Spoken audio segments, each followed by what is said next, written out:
saya keluar uang, kamu dapat uang. Saya nggak minta uang hadiah itu, tapi saya cuma minta kamu kumpul trofi seluruh Aceh. Pembalap yang jago di Aceh ini banyak, cuman mungkin mengingat transportasi atau biaya, jadi kalau ke luar mereka nggak datang. Ya, jadi cuma main di Aceh.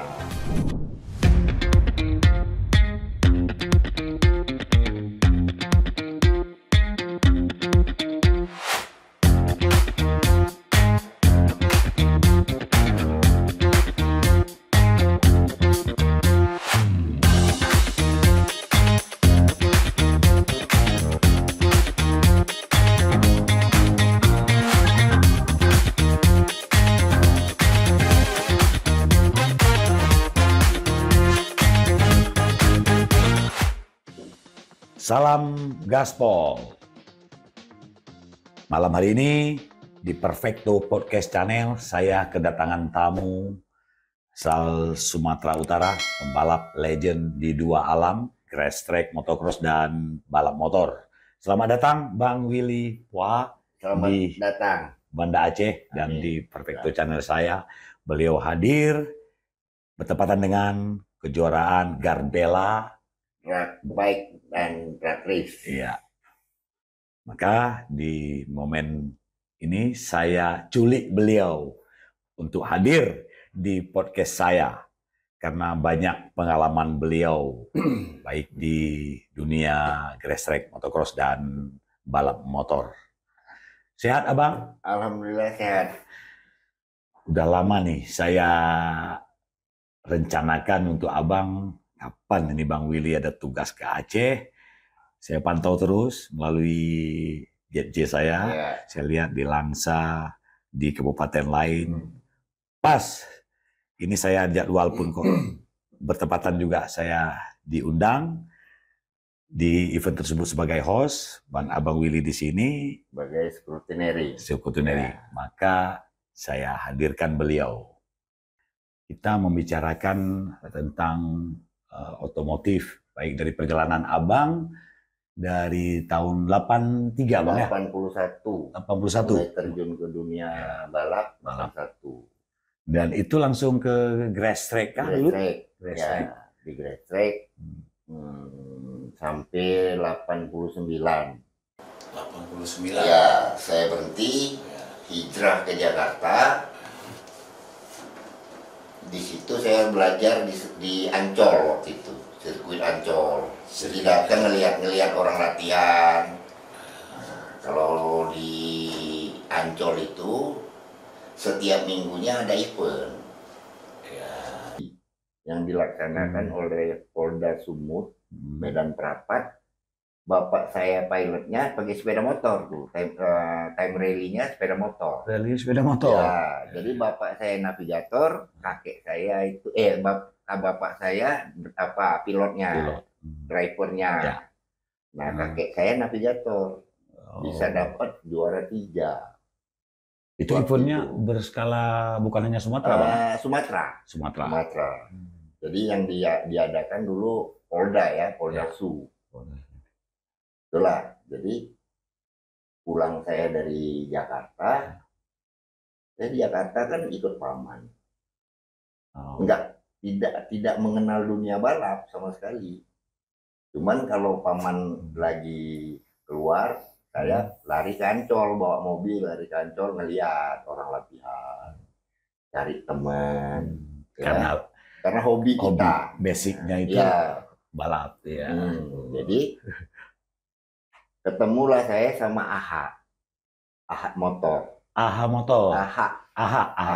Nah, kebetulan singkat cerita, ternyata dia itu dulunya anak buah Acuan, Deli Motor Acuan. Nah, disitulah kenal. Dia bilang, orang mana? Saya orang Medan. Aku pun orang Medan.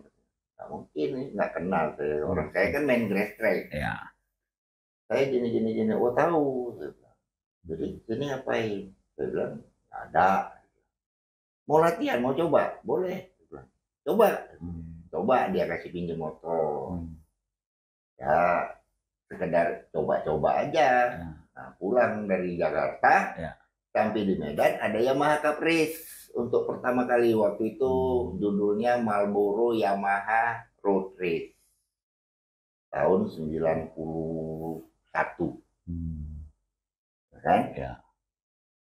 Saya pun nggak respon karena ayah saya langganan surat kabar. Dia baca, langsung dia bilang, nah ini kalau mau tunjuk jago di sini. Apa itu? Saya pun dengan bodoh dengan lugunya lah. Saya bilang apa ini? Saya bilang, inilah baru balapan sesuai dengan motor yang kita punya. Waktu itu bapak saya udah pakai Yamaha RZ. Jadi ini kita cerita balik ke belakang ya. Awal, ya perjalanan Abang Willy. Perjalanan saya.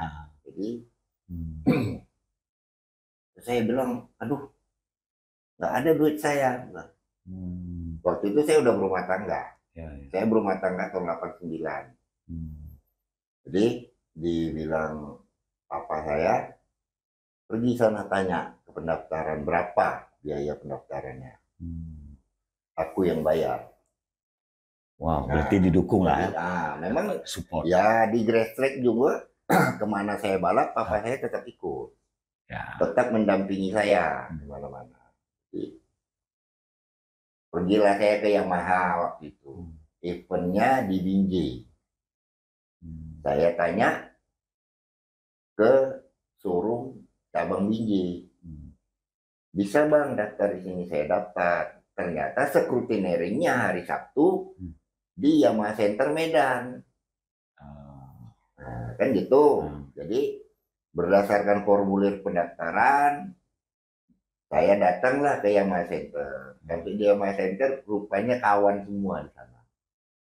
Dari mekanik, mantan pembalap, semua bang kenal. Ya, kebetulan RC-nya juga kenal. Jadi mereka bilang, ih, ikut balap kau gitu ya. Saya bilang, ada pendaftaran sih. Ya memang di sini pendaftaran. Kau pendaftar di mana? Di Binjai. Tapi jauh-jauh ke sana. Akhirnya daftar. Waktu itu saya daftar dengan regulasi spek ketentuan dari Yamaha Caprice itu kan motornya harus standar showroom. Standar showroom. Yang boleh diganti spoiler sama gear. Yang lain sama ban. Yang lain nggak boleh. Baik itu knalpot, saringan knalpot, masa era 2 tak ya. 2 tak.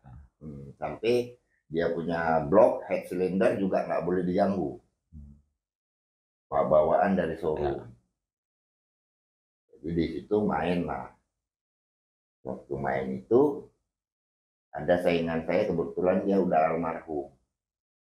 Itu joki balap liar. Namanya Teddy Markur. Yang bisa bersaing sama saya cuma dia lah waktu itu. Jadi motor saya speknya standar. Di standar saya juara 2. Di tune up saya juara 1. Gantian sama Freddy tadi. Ya. Jadi asli Sumatera Utara, maaf bang, saya potong. Dari Sumatera Utara juga? Iya, anak Medan juga. Anak Medan juga. Iya. Cuman umurnya nggak panjang. Dia udah almarhum. Tahun 95 pas 96 dia meninggal sakit ya. Nah itulah cerita awalnya saya bisa ke dunia road race. Dan sebelum-sebelumnya bang kan juga di grass track ini bukan hanya di Sumatera Utara. Saya ketika saya SMP, saya udah menyaksikan Bang Willy ini balap di grass track dan semua kelas beliau juara umumnya. Kalau saya udah lupa bang, apakah tahun 80? Kalau nggak salah saya di Biren bang. 86. Abang naik RX atau 87 kalau nggak salah. Spesial. Kalau nggak salah saya 86 atau 87. Ya, dan itu baru-barunya King Cobra. Abang naik yang spesial. Ya, RX spesial. Iya, berarti ingat. Buat gue nggak memori Bang Willy. Bang? Saya balap di Aceh ini awalnya kan saya dari Medan, Sumatera Utara. Nah, saya kenal dengan orang Aceh Selatan. Abang bawa yang punya hobi balap, tapi dia nggak bisa balap. Nah, kenal sama dia, terus dia bilang, mau nggak balap di Blampidi? Saya bilang, ya kalau saya mau. Udah, siapin motornya, segala kebutuhan saya siapin. Jadi saya tanya sama anggotanya, asistennya, Bang, di Blampidi itu lapangannya panjang apa pendek? Oh, pendek-pendek. Jadi saya siapin lah motor, speknya spek pendek. Ternyata yang dibikin lintasan itu lapangan terbang, panjang-panjang. Nah kan motor saya nggak mampu. Masa itu kan nggak seperti sekarang. Gear segala macam, segala ukuran ada. Kalau dulu kan nggak ada. Terbatas yang terpakai aja, yang ada di pasaran aja yang dijual. Jadi akhirnya kan nggak dapet, nggak juara, bahkan nggak final pun nggak masuk final. Terus dia bilang, udah jadi pengalaman. Abang puas nengok kau balap. Nah, terus dia bilang, mau nggak kalau balap bawa nama Aceh Selatan? Waktu itu dia kebetulan punya pom bensin. Dan memang orang Banda Aceh sebenarnya. Tapi dia udah lama domisili di Kapapuan. Pengusaha di sana ya. Pengusaha kontraktor. Dikontrak lah abang main di sana. Nah, jadi saya dikontrak. Memang saya tidak dikasih kontrak tahunan, saya nggak dapat. Cuma dia pesan ke saya mau, saya keluar uang, kamu dapat uang. Saya nggak minta uang hadiah itu, tapi saya cuma minta kamu kumpul trofi seluruh Aceh. Alhamdulillah tercapai. Cuman masa itu Blankejreng sama Kota Cane yang tidak saya injak, yang tidak saya bawa pulang trofinya. Jadi dari mulai Aceh Tamiang sampai Subuh Salam, semua udah saya siap, udah saya tinggalkan di Tapak Tuan. Berarti semua kabupaten ini Bang berhasil lah Bang. Berhasil. Dan kalau seingat saya dulu lawan-lawan kayak di Aceh itu di Gresik Abang ada Najaret. Banyak. Kalau pembalap di Aceh ini cukup banyak, bibit cukup banyak. Nah, sekarang ya bisa dibilang karena kecanggihan teknologi jadi nampak prestasinya. Kalau dulu zamannya Gresik, mereka kalau kami datang kemari memang berat untuk ngimbangin mereka, itu saingan cukup berat karena Aceh itu banyak. Pembalap yang jago di Aceh ini banyak. Cuman mungkin mengingat transportasi atau biaya, jadi kalau ke luar mereka nggak dapet. Jadi cuman main di Aceh. Dan dulu saya sempat menyaksikan juga Abang bagaimana di sirkuit masuk dengan almarhum Faisal Bernur. Itu memang dari usia di bawah Abang. Tapi yang seangkatan Abang beda tipis usia Najaret.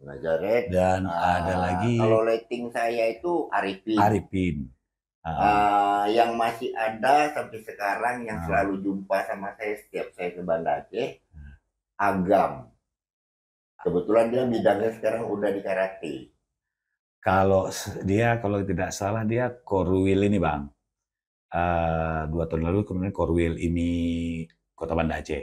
Ya, itu kurang saya nggak ngikutin ya. Tapi klubnya MMC. Memang kalau MMC itu lahirnya di Medan. Kebetulan yang punya klub MMC itu papanya kan polisi, dinas di Aceh. Nah, lahirlah MMC Banda Aceh. Jadi MMC itu aslinya dari Medan. Jadi ada di Medan, cabangnya juga di Aceh. Buka lah MMC Banda Aceh.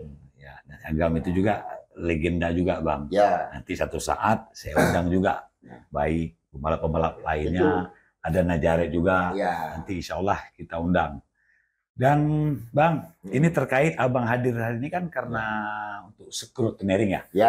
Sehubungan dengan Garbella Drag Bike and Drag Race. Boleh Bang sedikit, kalau di Aceh ini alhamdulillah di tahun ini di kepengurusan Mirja Mubarak sebagai ketua sudah ada Kejurda. Kejurda drag bike.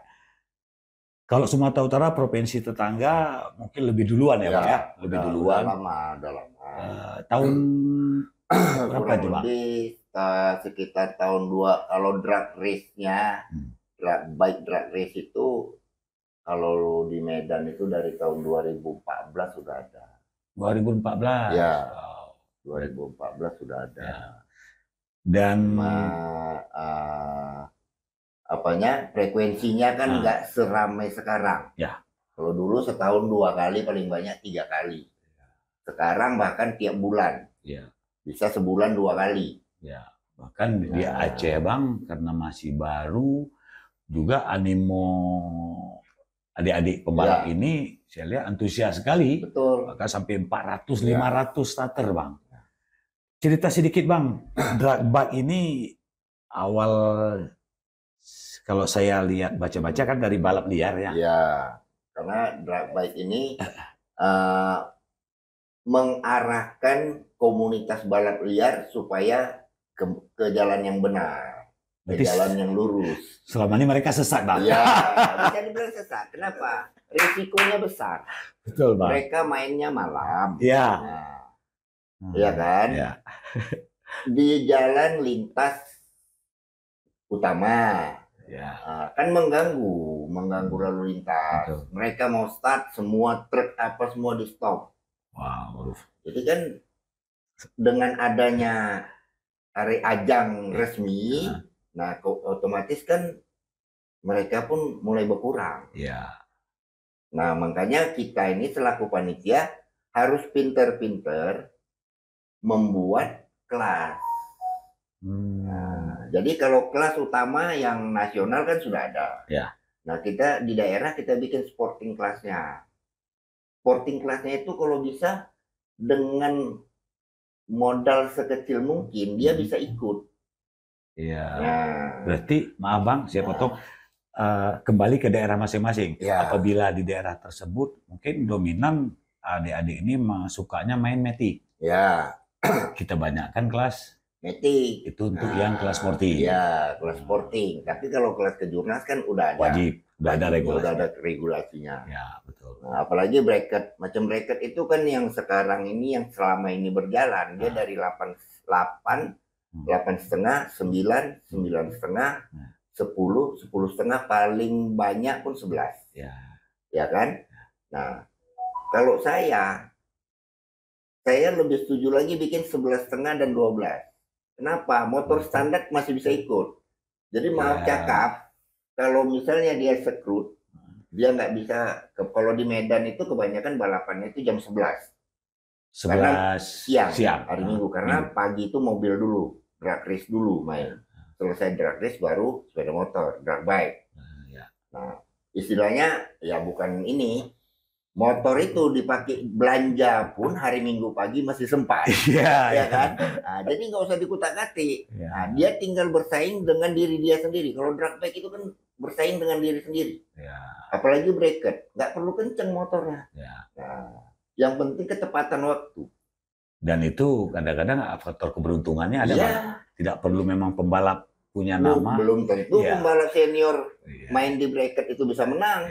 Nah, kadang dia breakout. Dia main bracket 10, dapatnya 9,99 detik, dia kalah. Dia, Bang, kalau kelas bracket kurang dari, misalnya bracket 10, kurang dari 9,9 kan dia tidak masuk. Tapi kalau 10,1, dia dihitung 10,01 sampai 4,59. Iya. Nah, itulah yang dihitung.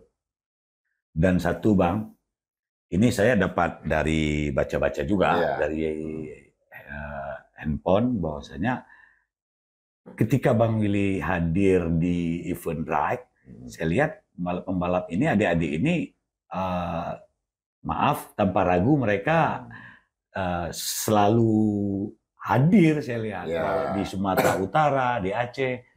Jadi kita ini petugas scrutineering ini makan buah si malakama. Maksudnya, Bang? Maksudnya itu gini, kalau kita juga terlalu kaku dengan regulasi, anak-anak ini takut jadinya. Kalau kita terlalu ketat. Nah, kalau kita kasih kelonggaran, mereka malah semena-mena. Gampang lah itu, Om Willy. Nanti kalau udah kena, saya udah bilang, mau curi silakan. Selama kamu tidak ketahuan. Itu spek. Ya, kalau kamu mau curi spek, regulasi kita udah keluarkan. Kamu mau nyolong, mau melanggar regulasi, silakan. Tapi hati-hati, yang kalian hadapin ini juga bekas pencuri. Ya, saya bilang. Nah, jadi lihat, saya tahu. Waktu scrutineering, saya udah bilang, ini nggak boleh. Ya. Ini harus dilengkapi. Nah, kamu kan beranggapan, Willy gampang lah itu. Ya. Nah, begitu dia juara, kalau dia nggak menang nggak masalah. Ya. Begitu dia juara, diprotes, baru dia bilang, kenapa diluluskan sekrutnya? Kan dia buang ke saya kan, kesalahannya dibuang ke saya. Nah, harusnya dia kan sudah tahu regulasi. Jangan coba-coba dia mencuri. Ya saya tinggal bilang, kalau kamu mengikuti aturan, saya akan jalankan aturan. Aturannya kan ada, mendaftar minimal maksimal min 2 hari setelah event. Hari Sabtu itu kan udah scrutineering. Ya. Nah, adik-adik ini kebanyakan setting dulu malam, baru besoknya daftar. Ya. Nah, scrutineering wajib hadirkan motor. Nah, kebanyakan di Sumut ini adik-adik di Sumut ya. Kalau di Aceh, karena hari Sabtu itu ada latihan, mereka hadirkan motornya semua. Nah, itu salah satu kepuasan saya pribadi tugas di Aceh ini. Nah, mereka disiplin. Seberapa banyak mulai dari seri kejurda pertama dijalankan oleh Santana beserta ini Aceh. Saya kebetulan dipercaya tugas di situ. Itu ada sekitar 400 lebih starter. Ya. Mereka semua hadirkan motor. Nah, setiap kami periksa ada yang salah, saya tulis di form skrut. Langsung mereka perbaiki. Nah, saya tulis, ini Om Willy kasih kelonggaran, Om Willy tulis. Kalau besok kamu juara, ternyata tidak kamu lengkapin kekurangan ini, kamu saya diskualifikasi. Siap Om. Alhamdulillah, seri pertama berjalan tidak ada yang didiskualifikasi. Itu di Aceh, Pak? Ya, itulah makanya ya saya bangga. Walaupun saya bukan bukan penduduk Aceh, saya bangga dengan pembalap Aceh. Lebih disiplin ketimbang ya, nggak usah saya bilang lah, udah ngerti. Ya, mungkin di Sumatera Utara, Bang, mungkin karena kedekatan Abang mau coba-coba, mungkin mungkin ada nggak, Bang? Sering mungkin ya. Di sambilan itu mungkin memberi Bang Willy, loloskan lah, Bang. Ya. Mencoba-coba mukurnya, mau coba ngakalin. Itu yang sering, itu pernah terjadi. Itu pernah terjadi. Saya nggak bohongi diri saya. Sering, Bang. Nggak munafik. Jadi ada di Kejurnas bahkan. Balap motor. Oh, itu balap motor. Balap motor. Ya. Kejurnas balap motor. Itu pernah kejadian. Nggak usah saya bilang siapa orangnya. Jadi dia punya motor yang main di MP1, waktu itu kan 125. 125. MP2 110. Ya. Nah, dia main di MP1. Motornya dia main di MP1, motornya trouble. Nah, waktu di final dia ganti motor. Dia mau pakai motor yang 110. Memang mainnya di 125. Ya. Tapi kan tidak boleh karena sudah berjalan. Ya, karena tidak ada motor mungkin. Jadi saya bilang, saya cuma bilang, boleh, bentuknya sama, catnya sama, semua sama, Bang. Bantu tolong, boleh. Tapi seandainya nanti kamu juara, ada yang protes, kamu siap kalah, iya Bang. Nah, ini bertentangan, Bang. Memang. Jadi itu kan, maaf Bang, saya potong. Ya. Aturan yang sebenarnya dari PPI regulasinya kan memang tidak boleh. Kenapa Bang izinkan? Nah, makanya saya bilang tadi, kalau saya terlalu kaku dengan aturan, anak-anak ini nggak takut jadinya sama saya. Itu berarti bahasa abang, tapi yang menyikapi ini lain bang maknanya. Ya benar. Kenapa demikian? Ini menarik bang. Ini panjang nih kayaknya nih podcast kita nih. Nggak cukup 1 episode nih Bang Willy. Bisa. Ya, nanti kalau beliau hadir lagi ke Provinsi Aceh, karena ini pembalap boleh dari tahun 80 sampai berarti lebih 15 tahun balapan. Sekitar 16 tahun. Dari 81 sampai 90. Jadi banyak bahan yang kita bincang-bincangkan di podcast. Tapi terkait ini karena beliau pemegang scroll lesson drag race, maka kita bicarakan drag bike. Dan juga drag bike ini kan juga baru lahir ke Jurda di tahun ini. Ya. Sebelumnya kan baru event-event lepas. Tadi Bang, terkait Abang katakan bahwasanya kalau orang menyikapi yang makna mungkin anak-anak kekinian mereka, oh boleh Bang Willy. Nah. Tinggal kita nanti atur aja, kasih aja sesuatu. Oh nggak bisa, tidak. Bahkan yang saya bilang terus terang ya, Bang Maimun, bukan 1-2 kali, dan bukan pembalap Sumut aja. Bahkan pembalap Aceh juga pernah minta tolong sama saya. Ya, makanya saya bilang, boleh saya bantu, tapi ingat, kalau ada yang protes, kamu siap kalah. Nah, dia main, dia kalah, nggak menang, ya nggak ada masalah. Nah, begitu ada, misalnya dia juara, begitu ada yang protes, tidak perlu pakai surat protes, langsung saya yang mendiskualifikasi. Oh begitu. Berarti bahasa beliau aja membedakan. Sebenarnya itu karena kalau prosedur kan kita harus membuat surat protes, melampirkan uang protes. Nah, jadi intinya kalau saya si A minta bantu, Om tolonglah, yang penting saya bisa main dulu nih, boleh. Tapi kalau ada yang protes, kamu menang, ada yang protes, siap kalah. Siap Om, oke. Dia main, dia menang. Ada yang protes nih, Om, si Anu kan gini. Oke, kamu protes, ya. Udah, bilang. Nggak usah ribut-ribut, saya nggak mau ribut. Saya yang tahu. Langsung saya bilang sama si A, kamu diprotes, kamu kalah. Ya Om, dia terima. Yang penting dia main. Nah itu intinya kebanyakan anak-anak ini. Ini kita cerita kalau event lepas ya. Tapi kalau nasional, saya tetap mengacu ke nasional. Ini kan event-event lokalan. Kasihan dia udah bikin motor, udah habis uang, tahu-tahu nggak main.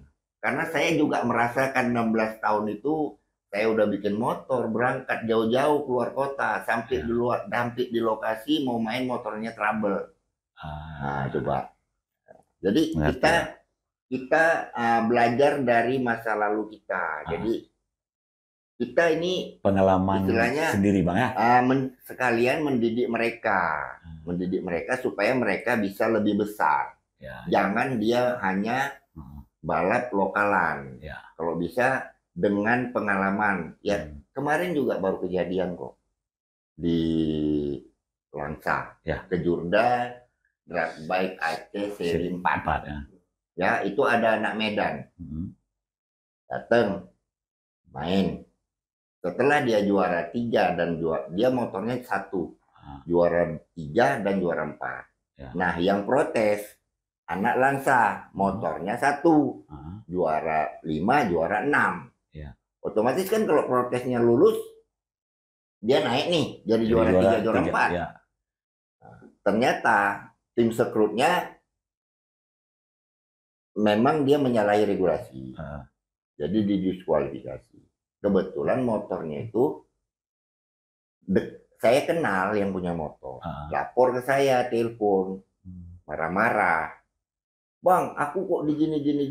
Kan speknya RX King CC Max itu begini. Nah, jadi saya bilang tunggu. Saya tanya dulu. Kalian datang ke lapangan hari apa?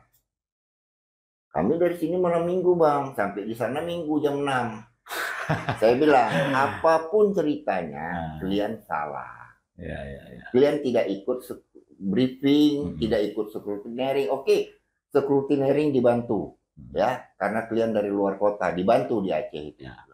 Begitu juga kan kita di Medan, kalau yang dari luar kota itu kan kita bantu. Scrutnya hari Minggu pagi kita bantu sebelum balapan dimulai. Sebelum balapan dimulai kita bantu. Tapi regulasi mereka sudah mengerti.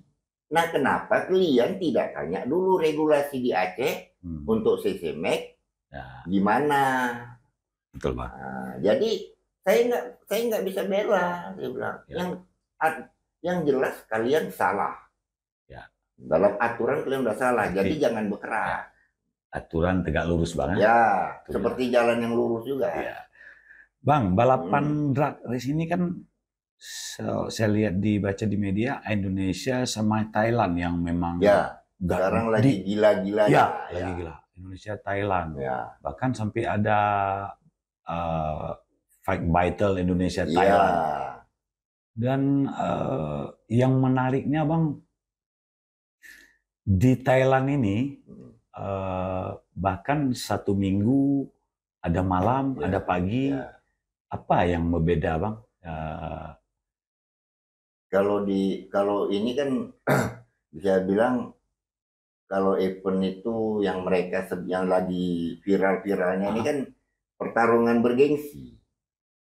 Pertarungan bergengsi antar negara lagi ya? Ya, masing-masing bawa negara masing-masing lah. Jadi nah, disitulah bisa menjadi perbandingan ya untuk ini ke mekanik-mekanik lokal nih. Jadi mereka ini bertanding ya di belakang pertandingan mereka ini sering sharing ini mekanik. Tanpa kita ketahui mereka saling sharing. Itu berbeda negara bahkan. Iya. Jadi kenapa si Thailand ini lebih kencang? Indonesia Thailand, mekanik Indonesia sharing nih. Dia terapkan, main sekali lagi, kalah Thailand. Thailand tanya lagi. Begitu juga zamannya kami dulu. Zamannya kami dulu road race ya. Saya cerita zamannya road race dulu tahun 90-an itu. Kalau kita lihat di Jawa, di Jakarta itu masih di Ancol ya. Beda dengan mekanik kita. Nah, macam saya nih. Bang Maimun punya bengkel. Bang Maimun juga bikin motor balap.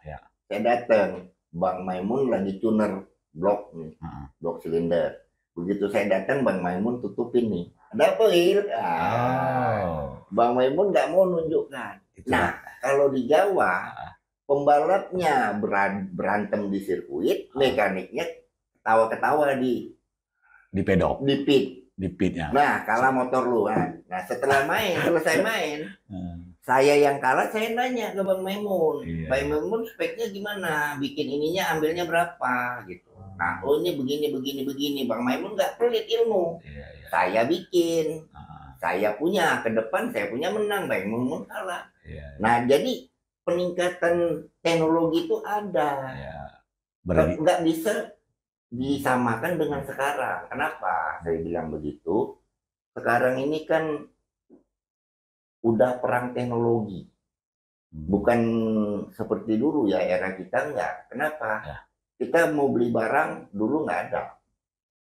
Jadi semuanya itu otaknya mekanik. Jadi keterbatasan spare part. Kalau sekarang Bang Maimun, banyak duit kita, kencang motor kita. Tinggal kerjasama antara mekanik dengan pembalap aja. Pembalapnya bagus, motornya kencang, udah pasti. Masa saya balap aja, mekanik saya sempat dipegang acuan Deli Motor. Deli Motor. Anak-anaknya itu semua bisa jadi pembalap karena saya dipegang bapaknya. Termasuk Jeffrey Holly, Stephen Holly, bahkan Kevin Holly. Itu semua didikan Abang? Tidak didikan saya, sepenuhnya tidak. Cuman karena melihat saya selalu balap dipoles papanya, akhirnya dia semua anaknya semua turun jadi pembalap. Nah, acuan itu saya sampai saya berhenti balap, dia bilang sama saya, aku nggak tahu mau bikin motor sekencang apa untuk kau. Maunya mana? Saya nggak payah bang. Kalau motor itu masih bisa saya kendalikan, itu belum kencang. Tapi kalau saya udah nggak bisa kendalikan itu motor, baru itu motor kencang. Itu kata saya yang bilang. Makanya acuan bilang, aku pening. Udah habis ilmuku untuk bikin motor kencang. Jadi kalau sekarang udah teknologi semua. Jadi kuat finansial, pembalap jago. Ya memang otak mekanik, tapi otak mekanik sekarang otaknya di laptop. Ya. Nah, di elektronik kan, kalau otak mekanik dulu kan memang betul-betul di otak. Manual bang. Manual. Keterbatasan spare part. Juga dulu belum teknologi digital. Ya. Kalau sekarang udah jauh lebih enak lah. Karena balapan ini bang terukur bang. Ya. Jadi teknologi ini terukur setiap, boleh dibilang bukan hanya 2 bulan, per bulan mungkin terus dikembangkan. Karena balapan ini olahraga terukur, jadi jarak, waktu tempuh semua. Bahkan kalau dulu kan mana ada bang namanya transponder. Ya. Jadi pakai stopwatch balapan. Dah, balap kamu. Oke, entah dipencet entah enggak. Baik bang, silakan diminum bang. Baik Bang Willy. Ya. Nih bincang-bincang kita kilas balik perjalanan Abang ini kan pembalap juga dulu, mewakili Sumatera Utara final YCR. Yamaha Cup Race. Itu antar provinsi Bang ya? Seluruh Indonesia. Seluruh Indonesia. Abang mewakili Sumatera Utara, Abang sama saya dari Sumatera Utara itu ada 5. Saya, Dudik, Sabra, Wegman, sama satu cewek Linda. Ya. Saya pernah lihat fotonya itu bang, di-share tadi Facebook. Kalau di Aceh itu Sukaharada, Ahmad Kempong, Antobro, Kendar ya. Kendar. Ada cewek juga di Aceh bang. Cewek satu Cut Erika. Nanti kita undang juga di sini. Satu-satunya pembalap Aceh, Cut Erika. Dan ketika itu lawan prestasi Abang di itu bang, grand final itu YCR? Ya alhamdulillah, ya saya mulai mewakili Sumatera Utara kan 91. Ya. 91, 92 di Ancol. Nah 93 pindahlah kami ke Sentul. Sentul besar, belum ada Sentul kecil. Belum ada, dulu Sentul kecil nggak ada. Betul. Nah jadi kita event grand finalnya tetap di Sentul besar. Jadi saya merasakan Sentul besar itu 93, 94, 95, 96. Wow. 4 tahun. Ya. Kebetulan alhamdulillah 93 pertama dibuka. Satu-satunya pembalap di luar Jawa yang bisa mendapat juara 1 untuk kategori bebek standar. 115 cc Yamaha Sporty. Nah kita aturannya kalau udah juara nasional di kelas itu tahun depan nggak boleh lagi main di kelas itu. Nah jadi saya fokus di sport sama bebek tune up. Nah alhamdulillah 94 saya dapat juara 1 sport standar. 94. Ya. Nah itulah prestasi yang paling tinggi. Nah 95 waktu mau mewakili Sumatera Utara, saya kan cedera. Tabrakan nih, hidung saya hancur. Itu main di Gresik? Tidak, kebetulan itu di jalan raya. Nah, sampai orang, sebagian kawan-kawan di Banda Aceh udah menganggap saya udah almarhum. Kebetulan ada kawan yang dari Banda Aceh, Waktu itu pas ada event Suzuki Road Race di Medan, jadi ada perwakilan dari Banda Aceh. Main di sana, dapat kabar Willy tabrakan, masuk rumah sakit. Rupanya kawan nggak dapat info yang benar, sampai dia pulang dari Medan ke Banda Aceh bilang Willy meninggal. Dia bawa kabar ya. Setelah setelah saya sembuh, kebetulan ada event lagi di Aceh, saya datang. Kebetulan banyak kawan yang takut lihat saya, ini Willy apa hantunya? Jadi saya bilang, saya cedera. Memang saya waktu itu sudah sempat koma. Tapi ya alhamdulillah, Allah masih sayang saya. Sembuhlah dan bahkan panjang umur sampai sekarang. Makanya Bang, saya undang Abang kemari. Bang Willy ini perjalanannya 16 tahun itu panjang Bang. Mungkin kalau memang nanti keterbatasan waktu pada hari ini, lain kesempatan boleh. Bang ya. Saya siap kalau saya datang, saya siap berbagi pengalaman buat kawan-kawan ya, sekalian melepas rindu juga kan sama kawan-kawan lama. Ya mungkin pengalaman saya ini bisa dibawa untuk adik-adik yang sekarang.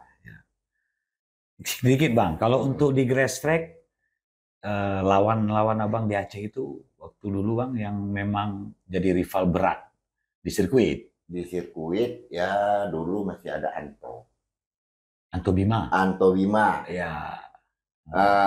Aponte. Kalau sama Pikar nggak sempat, karena Pikar kan jauh Bang dulu. Ya. Jauh turun selisih jauh. Ya, Aponte. Umur usia. Terus almarhum juga udah Fajar. Almarhum Fajar. Fajar Bejuri yang punya perusahaan bapaknya kan. Ya. Sama adiknya mantan ketua IMI Aceh, Didi. Sekarang ketua IMI juga. Ibnu Rusdi. Dulunya kan Ibnu Rusdi. Dulunya Ibnu Musa. Ibnu Musa. Itu kan abangan saya. Sama Ibnu Rusdi itu rating saya. Dan beliau main SE Bang ya. Iya. Ya itulah kalau dulu Bang Maimun. Kalau kita mau ambil juara umum, wajib main 3 kelas. Iya, salah. BB, Sport, sama SE. Ya. Kalau sekarang kan nggak juara grass track, ya, beda. Ya kan? Juara SE sendiri. Kalau dulu nggak. Kalau kamu ambil juara, wajib main Piala Bupati Aceh Tengah, wajib main 3 kelas. Ya, betul. Nah, jadi makanya jumpanya itulah Didi, Fajar. Termasuk Faisal sempat almarhum juga almarhum. Kalau di Sumatera Utara Bang ada dulu kayak Roy T. Nah itu waktu prestasinya dia di atas saya baru mulai balap. Itu senior Abang lagi ya? Ya. Saya sempat fight sama Andi Putra almarhum juga udah. Yang di Riau Bang ya? Riau. Dia kan hijrah ke sana. Karena berumah tangga di sana. Ya. Kita doakan Bang. Semoga yang sudah almarhum, baik pembalap Aceh, pembalap Sumatera Utara, pembalap Indonesia, semoga dilapangkan kubur. Amin. Dan Roy T itu saya juga waktu ketika kecil di sini sempat menyaksikan Bang. Kalau tidak salah naik motor SE-nya Kawasaki. Kawasaki karena dia disupport sama Kawasaki. Dan dulu bahkan kalau sirkuitnya memang bukan hanya di perbukitan, bahkan kalau di pantai pun luar biasa animo penonton. Bahkan di momen-momen hari besar, hari Lebaran, balapan ini, tidak mesti hari Minggu Bang. Itu sempat saya rasakan. Beda dengan sekarang Bang. Karena saya tahun 81, saya sempat dapat gelar di Aceh ini pembalap termuda. Waktu itu sirkuitnya di Longa. Ya, pinggir pantai. Lapangan golf itu kan. Saya pembalap paling muda dari Sumatera Utara. Walaupun nggak menang, tapi kan ada plusnya. Paling muda kan bangga nih. Betul Bang. Nah, itu aja. Dan makanya saya banyak juga teringat waktu saya juga menyaksikan balapan. Selain Bang Willy, ada juga seperti almarhum tadi kan? Ya. Juga ada teman seangkatan saya. Kalau Najaret itu Bang, ya, kan lama juga balapan. Lama. Sempat sama saya. Ya. Dia spesialis CB dia itu. Betul Bang. Dan jadi kami pakai motor 2 tak, cuman dia yang pakai CB. Dan suaranya Bang nyaris sekali. Sekarang diganjal knalpotnya pakai batu. Iya. Ya Bang ya? Luar biasa. Memang balapan beda zaman Bang ya? Beda zaman. Seperti balapan sekarang adalah teknologi, dikembangkan terus, bahkan mengerjakannya itu memang harus pakai laptop atau komputer digital. Elektronik. Dan sekarang mereka tinggal gampang. Mau pesan gear, rantai, apapun ada tersedia. Kalau dulu Bang, yang patah itu karena harus pesannya aja lama, jauh, itu diperbaiki Bang. Rantai. Bawalah ke tukang bubut. Rantai pun bisa diakal-akali.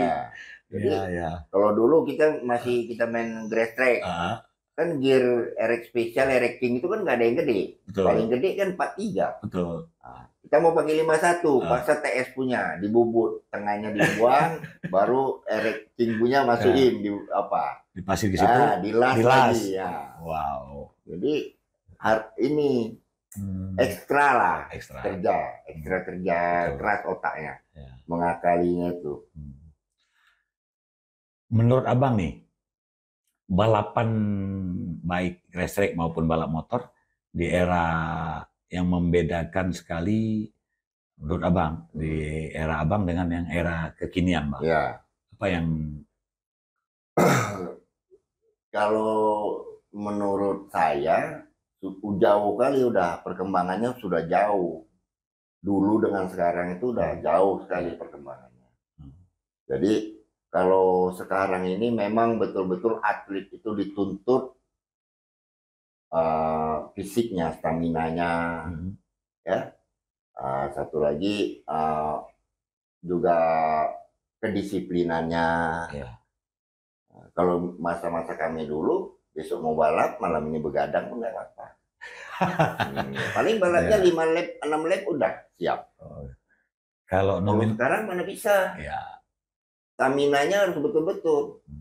Saya pernah didik satu anak dari Aceh Selatan. Dia datang ke Medan, dia bilang, "Om, ajarilah aku balap."